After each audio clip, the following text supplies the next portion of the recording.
Nancy DeMoss Wogemuth nos lembra que após sua ressurreição, Jesus ascendeu fisicamente ao céu. Talvez tenhamos visto muitos filmes de ficção científica, então é fácil imaginar Jesus sendo teletransportado para outro universo. Mas não foi isso que aconteceu. Ele foi levado corporalmente para um lugar real, onde Deus está. Este é o Aviva Nossos Corações, com Nancy DeMoss Wogemuth, autora de Quebrantar-se Completamente Diante de Deus, na voz de Renata Santos. Nancy está na última semana de uma série que começamos no início de março. A série acompanha o livro mais recente dela, Incomparável. Estamos explorando um episódio um pouco negligenciado na vida de Jesus. E como acabamos de ouvir de Nancy DeMoss Wogemuth, é um evento muito importante.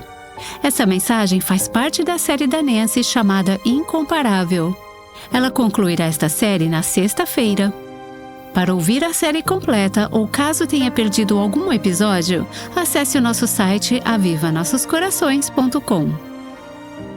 Bem, ao longo dessas últimas semanas tivemos o privilégio de acompanhar Jesus em sua vida e ministério na terra e vimos que ele é verdadeiramente o Cristo incomparável em todos os aspectos, começando, como fizemos semanas atrás, com sua encarnação. Quando ele nasceu, veio a este mundo como um bebê humano, tomou forma humana e tem sido interessante ler alguns dos comentários que têm chegado dos ouvintes. Uma ouvinte disse: "Uau! Admito que eu sou uma dessas pessoas que tem uma atitude morna em relação à encarnação e ao perceber isso, estou livre para maravilhar-me." Interessante! Muitas de nós somos mornas. Confesso que muitas vezes eu sou morna em relação a verdades que ouvimos e conhecemos a vida inteira. Algumas aqui são mais novas na fé, mas eu tenho escutado essas verdades desde o berçário. Antes de sair da barriga da minha mãe, eu já estava escutando as histórias. Quando confessamos essa atitude morna em relação a Cristo, ficamos livres para nos maravilhar. Ele realmente é o Cristo incomparável. Bem, hoje eu quero que vejamos que a partida de Jesus deste mundo foi tão milagrosa quanto a sua entrada 33 anos antes, porque 40 dias após a sua ressurreição, Jesus ascendeu de volta ao céu. Na ascensão de Jesus, temos mais uma razão entre muitas para nos maravilharmos com o Cristo incomparável. Sabemos que Jesus ressuscitou dos mortos no primeiro dia da semana, no domingo. Isso significa que o dia da ascensão cai numa segunda-feira, 40 dias após a Páscoa. Muitas igrejas nos Estados Unidos celebram o dia da ascensão no domingo seguinte. Antes de sua morte, Jesus tinha falado sobre o dia em que retornaria ao Pai no céu. Ele disse em João 7: "Ainda por um pouco de tempo estou com vocês e depois irei para junto daquele que me enviou." Temos nas Escrituras 2 relatos da ascensão registrados pelo Dr. Lucas, um no Evangelho de Lucas e outro no livro de Atos, e eu gostaria de ler apenas uma breve parte de cada um deles. Lucas 24, começando no verso 50, diz assim: "Então Jesus os levou para fora até Betânia, uma pequena cidade nos arredores de Jerusalém. E erguendo as mãos, os abençoou. Aconteceu que, enquanto os abençoava, ia se retirando deles, sendo elevado para o céu. Então eles, adorando-o, voltaram para Jerusalém, cheios de alegria, e estavam sempre no templo, louvando a Deus." Não é maravilhoso como Jesus se despediu? Ele estava abençoando seus discípulos, sempre pensando nos outros, amando-os, abençoando-os. Ele se afastou deles enquanto os abençoava. Ele estava os abençoando e enquanto ainda os abençoava, ele se afastou e foi levado para o céu. À medida que lemos outras partes das Escrituras, percebemos que ele continua a abençoar aqueles discípulos e a nós, a partir de seu trono celestial. Ele os abençoou. Meu coração é consolado, encorajado e fortalecido pela verdade de Jesus me abençoar. Mesmo naqueles momentos em que ele parece estar tão distante, fora do cenário da minha vida, ele ainda está me abençoando. O interessante é que, quando eles voltaram para Jerusalém, o que fizeram? Eles o abençoaram. Nós o abençoamos. À medida que recebemos uma bênção dele, retornamos essa bênção a ele e podemos abençoar outros com as bênçãos que recebemos dele. Depois, o texto diz que eles voltaram para Jerusalém, cheios de alegria. Essa frase me marcou, porque eu penso em como as coisas estavam diferentes agora em relação aos eventos que cercaram sua morte menos de 6 semanas antes. Após a crucificação, os discípulos estavam desanimados, chorando, duvidando, preocupados, e após a ascensão, estavam alegres. Podemos pensar, ele os deixou e eles estão alegres? Como pode haver tanta alegria quando ele acabou de deixá-los? Bem, eles entenderam durante o ministério de Jesus nos 40 dias entre a ressurreição e a ascensão a necessidade de sua partida e as bênçãos que seriam deles uma vez que ele retornasse ao céu. Atos capítulo 1 registra a ascensão assim, no verso 9. Depois de ter dito isso, Jesus foi elevado às alturas, à vista deles, e uma nuvem o encobriu dos seus olhos.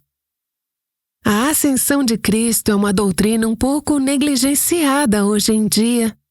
Não ouvimos muito sobre isso. Às vezes, acho que tendemos a tratá-la como uma espécie de nota de rodapé na vida, morte e ressurreição de Cristo. Não parte do texto principal, um tipo de pensamento secundário. Mas quero que percebamos hoje que a ascensão de Cristo é, de fato, uma doutrina vital. Ela é essencial para a fé cristã e é de extrema importância para nossas vidas aqui na Terra. Nos últimos anos, eu mesma, com mais estudo, tenho aumentado minha compreensão de como a ascensão é importante. Ainda estou estudando, aprendendo coisas novas e hoje quero compartilhar com você um pouco do que o Senhor tem me mostrado. Por exemplo, no livro de Oswald Sanders, O Cristo Incomparável, lemos que o trabalho redentor de Cristo repousa sobre 4 pilares: encarnação, quando ele veio à Terra como um bebê, crucificação, ressurreição e ascensão. Essa é uma das 4 colunas, segundo Oswald Sanders. A ascensão foi uma demonstração completa e final de que a sua expiação resolveu para sempre o problema criado pelo pecado e pela rebeldia do homem. Isso é bem importante. A ascensão é uma parte do trabalho redentor. Eu gostaria de fazer algumas observações sobre o relato da ascensão em si. Algumas dessas observações podem parecer bem óbvias, mas eu achei útil e encorajador refletir sobre elas. Primeiro de tudo, a ascensão foi tanto um fim quanto um começo. Ela marcou o fim do ministério terreno de Jesus e o fim de sua humilhação. Ao mesmo tempo, marcou o começo da sua exaltação, sobre a qual lemos em Filipenses 2, e seu ministério celestial em nosso favor. Ele foi enviado à terra pelo Pai para fazer a vontade do Pai, e agora ele havia cumprido o que foi enviado para fazer. Seu trabalho estava completo. Jesus estava deixando a terra e voltando para estar com seu Pai. Durante os anos que esteve aqui na terra, ele havia deixado a glória que tinha no céu para vir a este mundo como homem e agora estava sendo exaltado de volta àquele lugar glorioso. Além disso, vemos que na ascensão, Jesus foi elevado por uma nuvem. Esse não é um detalhe insignificante. Nas Escrituras, a nuvem é um símbolo da presença e da glória de Deus, a glória Shekinah de Deus, que se manifestava aos judeus do Antigo Testamento em uma nuvem, uma coluna de nuvem, a nuvem que repousava sobre o Monte Sinai, quando Deus revelou os 10 mandamentos, a nuvem que veio e envolveu Jesus no Monte da Transfiguração, depois que Moisés e Elias apareceram ali com Jesus. Agora a nuvem simboliza, na ascensão, que Jesus está entrando de volta à glória de Deus. Jesus havia orado e desejado esse dia. Lembre-se da sua oração sacerdotal em João 17. Ele diz: Eu te glorifiquei na terra, realizando a obra que me deste para fazer. E agora, ó Pai, glorifica-me contigo mesmo, com a glória que eu tive junto de ti, antes que houvesse mundo. Jesus ansiava por esse momento. Era seu desejo voltar à presença de seu Pai Celestial. E essa nuvem que o levou ao céu foi um símbolo da presença e da glória de Deus, enquanto ele ascendia à direita do trono de Deus. Também é importante percebermos que a ascensão foi física e visível. Pense nisso por um momento. Se Jesus simplesmente tivesse desaparecido no ar, sem deixar rastros, céticos de então e de agora poderiam ter alegado que a sua ressurreição e suas aparições após a ressurreição nunca aconteceram. Mas testemunhas oculares o viram sendo levado fisicamente para o céu. Além disso, é importante entender que, ao fazer isso, na ascensão, Jesus manteve o seu corpo humano físico. Seu corpo não simplesmente se dissolveu ou desapareceu. Às vezes temos a sensação, e eu acho que eu tive isso até alguns anos atrás, quando comecei a refletir mais sobre isso. Sabemos que Jesus se tornou um bebê no Natal, a encarnação. Sabemos que ele viveu, morreu, ressuscitou e voltou para o céu. Às vezes pensamos que quando ele voltou para o céu, ele se desfez do corpo físico, que ele parou de ser homem, que ele só teve corpo físico enquanto esteve aqui na terra, mas não é assim, de acordo com as Escrituras. Aqui está o que as Escrituras nos dizem. Sabemos que na sua primeira vinda, ele assumiu nossa humanidade, nossa forma humana. Ele se tornou um homem. E durante esta série, vimos a importância e o significado de sua humanidade, porque ele precisou se tornar um homem para que o plano de redenção fosse cumprido. Na sua primeira vinda, ele se tornou um homem. Na ressurreição, ele derrotou a morte e assumiu um corpo eterno, ressuscitado. Mas era um corpo físico, um corpo glorificado, um corpo de ressurreição. Seus discípulos podiam tocá-lo. Ele disse a Tomé: toque as minhas mãos, toque meus pés, olhe para mim. Ele comeu, ele tinha um corpo físico após a ressurreição. Na ascensão, ele voltou para o céu como um homem em um corpo físico humano. Ele permanece um homem físico hoje no céu.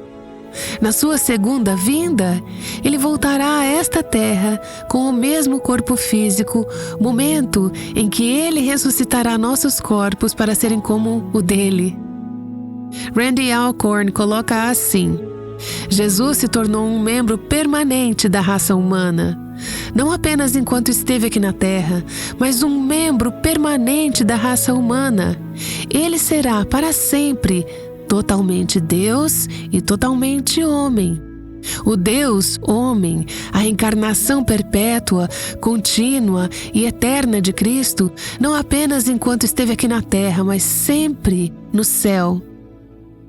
Vemos que ele ascendeu da terra para um lugar físico. Hoje em dia vemos muitas coisas de ficção científica, então é fácil imaginar Jesus sendo teletransportado para outro universo. Mas não foi isso que aconteceu. Ele foi levado corporalmente para um lugar onde Deus está. Eu quero dizer que esse lugar real é algo que não podemos imaginar. Tem dimensões que não somos capazes de compreender, mas as Escrituras dizem que ele foi levado para o céu. É um lugar e ele foi colocado à direita de Deus. Talvez nos perguntemos, por que isso é importante? Bem, a ascensão corporal de Jesus para um lugar físico, que é o céu, garante a nossa futura ascensão corporal para o céu. Além disso, a ascensão de Jesus foi acompanhada por uma promessa. Estamos familiarizadas com essa promessa, mas nunca devemos nos cansar de ouvi-la. Em Atos 1, versos 10 a 11, lemos: E estando eles com os olhos fixos no céu, enquanto Jesus subia, eis que 2 homens vestidos de branco, sabemos que eles eram anjos, né?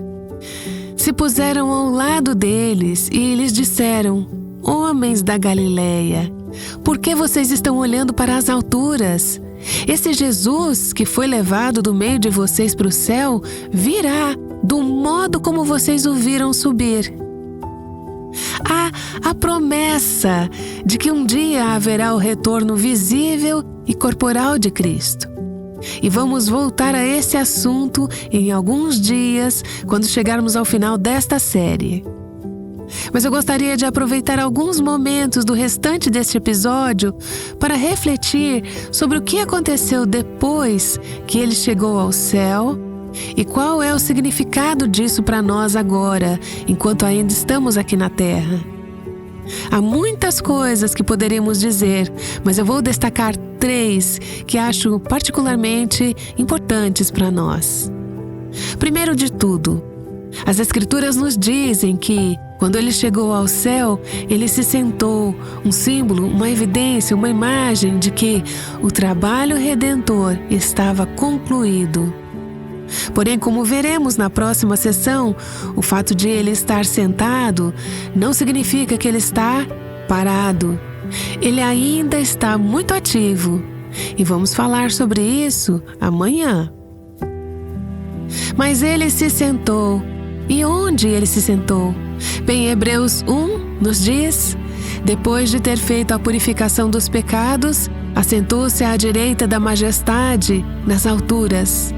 Hebreus 10 coloca assim: Jesus, porém, tendo oferecido para sempre um único sacrifício pelos pecados, assentou-se à direita de Deus, aguardando, daí em diante, até que os seus inimigos sejam postos por estrado dos seus pés.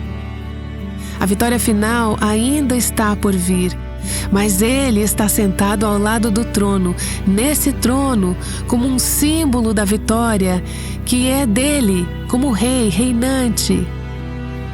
Qual é o significado disso para nós? Pela fé, estamos em Cristo, como as Escrituras nos dizem. Ela afirma que fomos unidos a Ele em todos os aspectos de seu trabalho redentor, a fé. Romanos 6 diz que somos crucificados com Ele, fomos sepultados com Ele.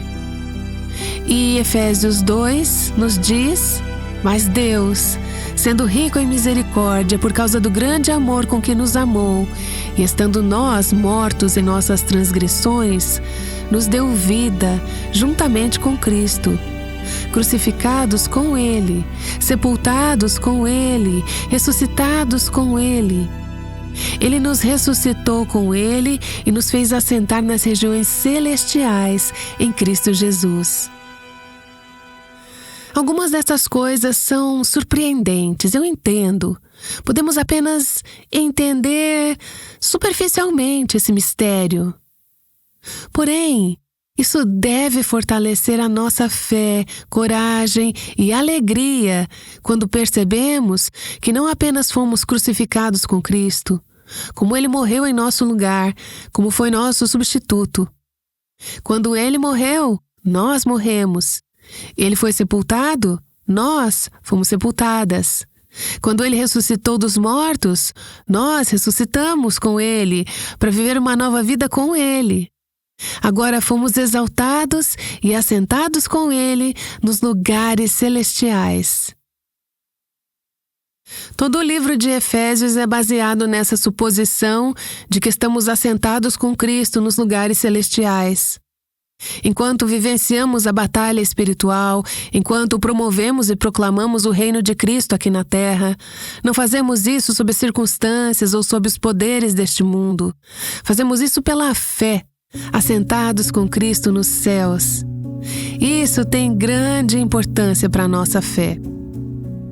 Ele se sentou quando chegou ao céu e, em seguida, isso é uma consequência do primeiro ponto, ele recebeu glória, honra e autoridade de Deus quando chegou ao céu.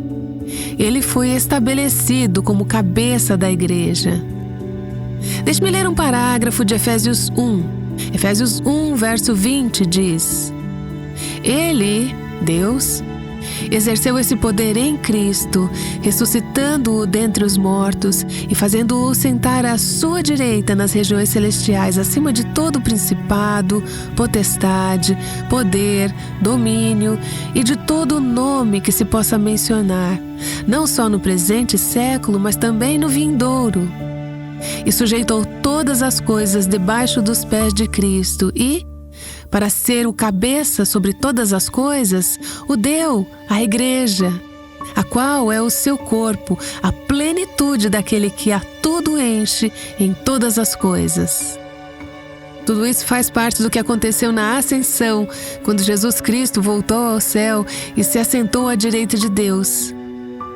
Ele recebeu glória, honra e autoridade do Pai Celestial e foi estabelecido, coroado como rei e cabeça de sua igreja. Como seus representantes aqui na terra, como seu corpo aqui na terra, de certa forma, compartilhamos da autoridade que foi dada a ele. E essa é a posição, como eu disse há pouco, da qual engajamos na batalha espiritual.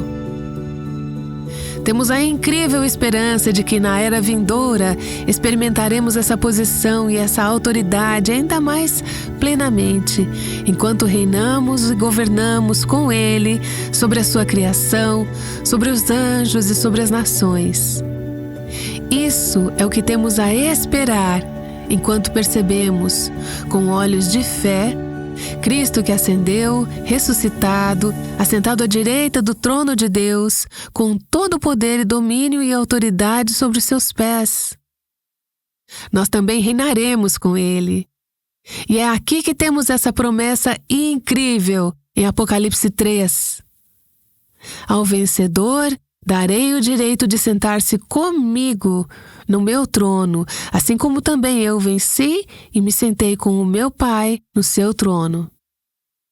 Isso é tudo parte do que significa estar em Cristo, o Salvador ascendido. Do céu, Jesus, o Cristo ascendido, deu a dádiva do Espírito Santo. Ele enviou essa dádiva para a sua igreja aqui na terra, conforme prometido. Lemos sobre isso em Atos 2. Exaltado, pois, à direita de Deus, tendo recebido do Pai a promessa do Espírito Santo, derramou isto que vocês estão vendo e ouvindo. Esta é a mensagem de Pedro no dia de Pentecostes, quando o Espírito Santo foi derramado pela primeira vez sobre os discípulos. Jesus subiu ao céu, recebeu o dom do Espírito do Pai e derramou o Espírito Santo sobre a sua igreja aqui na terra. Se Jesus não tivesse ascendido ao céu, o Espírito não teria sido dado. A igreja não teria sido formada. Que presente incrível que Jesus tenha ascendido ao céu e enviado o seu Espírito Santo para nós. Isso significa que a vida, o coração, o caráter de Cristo habita em cada cristão aqui na Terra. Se você é uma filha de Deus, tem o Espírito Santo vivendo em você, dando-lhe graça, poder e a presença de Cristo para servi-lo aqui na Terra. E com o Espírito, com o dom do Espírito para a sua igreja, Jesus também deu dons espirituais ao seu corpo aqui na Terra. Ouça este verso em Efésios 4. É um verso incrível e tem muito mais do que temos tempo para explorar hoje. Mas apenas deixe-o tocar em seu coração. Diz assim: e a graça foi concedida a cada um de nós, segundo a medida do dom de Cristo. Por isso, diz, quando ele subiu às alturas, levou cativo o cativeiro e concedeu dons aos homens. Vamos refletir um pouco sobre isso. Paulo está citando o Salmo 68, verso 18, que é um hino de vitória de Davi, celebrando a conquista de Deus sobre a cidade de Jerusalém. É a imagem de como, após um triunfo militar, o rei retornaria para a cidade capital, trazendo os despojos e os prisioneiros de guerra. Bem, em Efésios 4 está escrito: quando ele subiu às alturas, levou cativo o cativeiro e concedeu dons aos homens. Isso é uma imagem de Jesus voltando para casa, para o céu, depois de sua batalha na terra, levando consigo os troféus da grande vitória que conquistou na cruz. Ele havia triunfado sobre os poderes demoníacos, sobre a morte, e levou consigo o testemunho, os troféus dos pecadores que ele havia resgatado do domínio e controle de Satanás. Esses são os cativos. Ele nos levou como cativos voluntários em seu cortejo, por assim dizer, e a Satanás como um cativo involuntário em seu cortejo. Ele levou uma multidão de cativos quando subiu em triunfo, e dos despojos de sua vitória, ele deu dons aos homens. Ele deu os dons do Espírito aos cristãos aqui na terra. Efésios 4 nos diz que ele deu homens capacitados à igreja para equipar o seu povo para o trabalho do ministério. E as Escrituras nos dizem em 1 Coríntios 12, Romanos 12, 1 Pedro 4 e Efésios 4, que ele deu dons espirituais a cada cristão, junto com o empoderamento do Espírito Santo, o maior presente de todos, para nos capacitar a servi-lo aqui na terra. Como disse um comentarista, a cruz foi o conflito decisivo e expiatório. A ressurreição foi a proclamação do triunfo. A ascensão foi o retorno do vencedor com os cativos de guerra, o que resultou na entronização do rei vitorioso.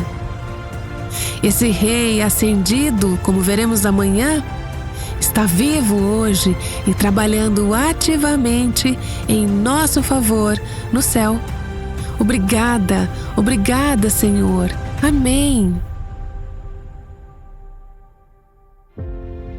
Nancy cita diversos versículos durante esses estudos, e todos eles estão listados na transcrição de cada episódio. Ao acessar a transcrição, você também tem acesso ao link de todos os capítulos citados na Bíblia. Esta série e todo o ensino no Aviva Nossos Corações estão fazendo uma grande diferença na vida das mulheres. Nancy tem um exemplo. Na época do diagnóstico de autismo do meu filho, eu sentia que estava afundando. Foi o que uma mulher chamada Wendy nos escreveu. Devido ao trabalho do marido, eles tinham se mudado muito.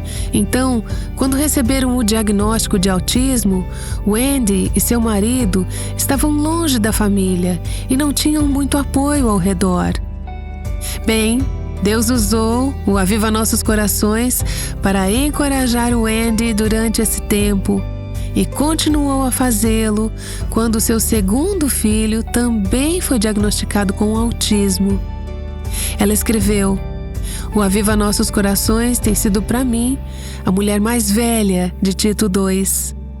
Os podcasts atenderam à minha profunda fome por aprender a palavra de Deus, me dando uma perspectiva bíblica sobre todas as áreas da vida e me encorajando em meu chamado como esposa e mãe.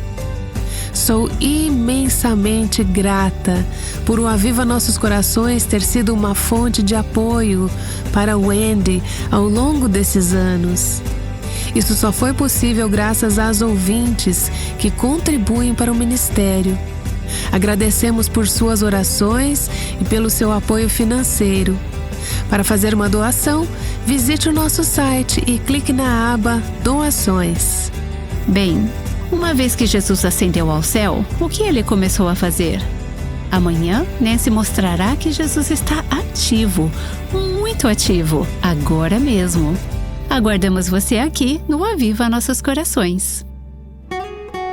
O Aviva Nossos Corações é um ministério em língua portuguesa do Revive Our Hearts com Nancy DeMoss Wogemuth, chamando as mulheres à liberdade, à plenitude e à abundância em Cristo.